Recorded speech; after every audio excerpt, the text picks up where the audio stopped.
ಈಗ ನೋಡ್ರಿ, ಅದು ನೋಡಿದ್ರೆ ಗೊತ್ತಾಗುತ್ತೆ ಏನ್ ಮಾತಾಡ್ತೀಯ. How many days over work has happened here? Does it look like any work has happened in last 2 months? It looks like that? ಕಾಣಿಸುತ್ತೆ ಅಂದ್ರೆ ನಾವು ಫೈಲ್ ಕ್ಯಾಪಿಂಗ್ ಅಂತ, ಫೈಲ್ ಕ್ಯಾಪಿಂಗ್. ನಿಮಗೆ ಫೈಲ್ ಕ್ಯಾಪಿಂಗ್ ಮಾಡಕ್ 1 ವರ್ಷ, ಇಲ್ಲ 3 ಅಡಿ ಹಾಕಕ್ 1 ವರ್ಷ.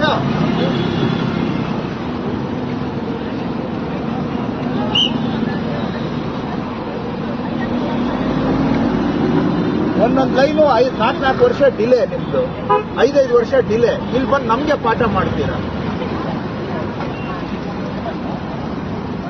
Does it look like any work has happened any time?